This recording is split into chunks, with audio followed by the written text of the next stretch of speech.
I woke up that night to the sound of scratching. At first, I thought it was a rat, but then it came again. A soft, deliberate scrape. My heart skipped.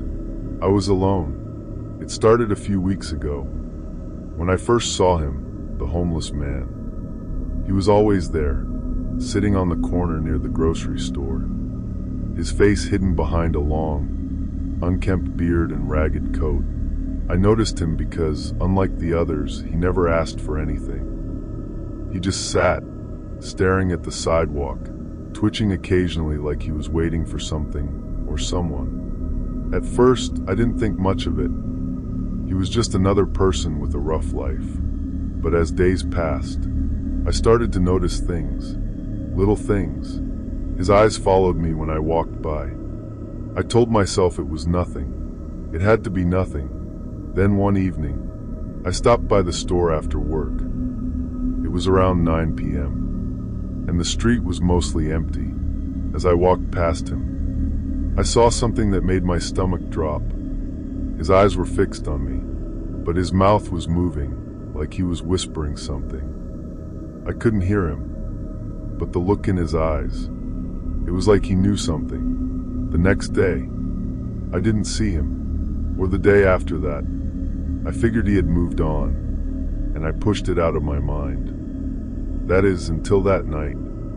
I was lying in bed, struggling to sleep, when I heard the scratching again. It was coming from the wall beside my bed.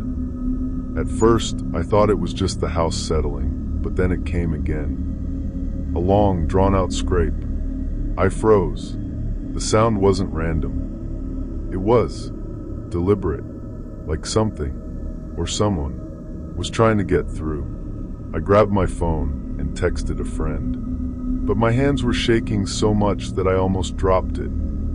I didn't want to be alone in that silence, but I didn't want to go check either. The scratching continued, more frantic now, closer to me. The walls seemed to pulse with it. I couldn't ignore it. I got up, grabbed a flashlight, and crept toward the source of the noise. As I approached the wall, the scratching stopped. My breath caught in my throat. I stood there for what felt like an eternity, the air thick with tension. And then I heard it, a whisper. A hoarse, raspy voice that sent a chill down my spine. "You're not alone." I spun around, heart pounding in my chest. The voice had come from the closet. I didn't remember closing it, but there it was, half open, the dark gap taunting me. I had to know. Slowly, I reached for the door and pulled it open. Nothing. But then I saw it, scratched into the wood, deep, jagged marks, like something had tried to claw its way out. My throat went dry. I stepped back, my head spinning. I couldn't think straight. What was going on? The next morning, I decided to confront my neighbor, an older woman who'd lived in the building for years. She'd never mentioned anything strange before, but I had to know if she'd heard or seen anything unusual. As I knocked on her door, she answered, her face pale.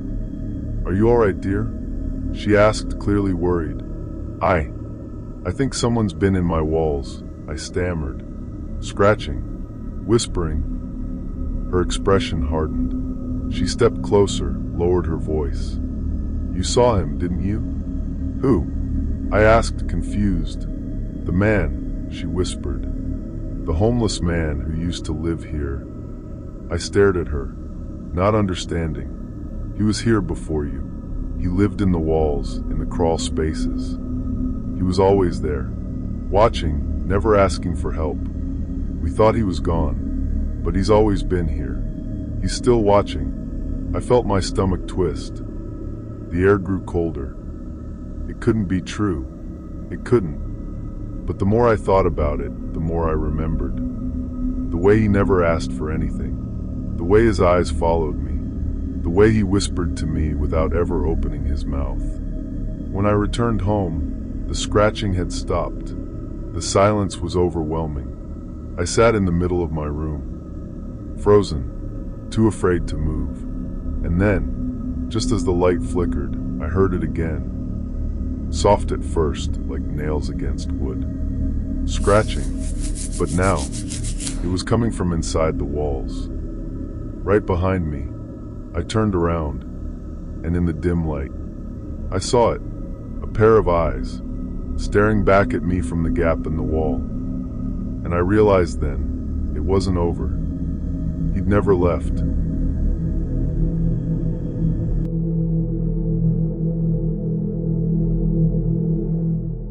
I should have never gotten on that bus. But I was tired, running late, and desperate to get home. It seemed like any other night ride. That is, until the driver turned to me and said, "You're the last one tonight. We're not making another stop." It wasn't the words that chilled me, but the way he said it, like he already knew everything about me. The bus had always been quiet at night.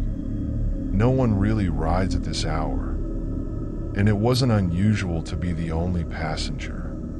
But that night, something felt different. The air was thicker, almost suffocating, and I couldn't shake the feeling that I was being watched.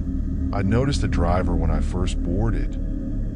Middle-aged, scruffy, with bags under his eyes. He gave me a smile that didn't reach his eyes, and I thought nothing of it at first. But as the bus pulled away from the terminal, I noticed something else. His hands were shaking. At first, I assumed it was nerves, or maybe exhaustion from a long shift. But the more I watched him, the more unsettling it became. His fingers twitched erratically on the wheel. He seemed to be gripping it harder than necessary. His knuckles turning white. The city lights outside blurred past. The only sound the faint hum of the engine and the occasional squeak of the bus as it hit bumps in the road. Then, I noticed something in the mirror, the reflection of a man. The problem was, I was the only one on the bus. I froze, heart pounding in my chest. I glanced at the driver, then back at the mirror. The figure was still there, standing behind me, motionless. "Did you see that?" I asked, my voice barely above a whisper. The driver didn't answer right away. He kept his eyes fixed on the road, his face pale, his grip tightening on the wheel. I looked again, but the reflection was gone. "Everything okay back there?" he asked finally. His voice was calm, but there was an edge to it. I didn't know what to say. My mind raced, trying to come up with some logical explanation. But nothing made sense. There had been no one else at the stop, and I had heard no doors open. The bus continued down its usual route, but it felt like we were driving in circles. I checked my phone. No service. The streets outside were unfamiliar, and I couldn't recognize any of the landmarks. I leaned forward, trying to see the route signs, but they were blurry, illegible. "Where are we?" I asked, my voice trembling now. The driver didn't reply. Instead, he stared straight ahead, a blank expression on his face. I wanted to get off, but something told me that wouldn't be a good idea. That's when I saw the man again. This time, he was sitting in the seat across from me. His clothes were ragged, and his eyes were wide, unblinking, like they were trying to tell me something. My stomach churned, and I could feel my breath catching in my throat. "Who are you?" I whispered, barely able to force the words out. But the man didn't respond. He only stared at me. I turned to the driver, desperation in my voice. "Please stop the bus. Let me off." He didn't even flinch. His hands were still tight on the wheel, his face still expressionless. But then, in the mirror, I saw it, his eyes. They were completely black. No whites, no pupils, just empty voids. The man across from me smiled, a slow, sick grin. It was the last thing I remember before I blacked out. When I woke up, I was at the terminal. The bus was empty. The driver was gone. I thought it was a nightmare until I saw the news the next day. A bus driver had disappeared without a trace. They found the vehicle abandoned miles from the last stop, but they never found the driver. And the man with the black eyes, they say he's still out there, waiting for the next person to board.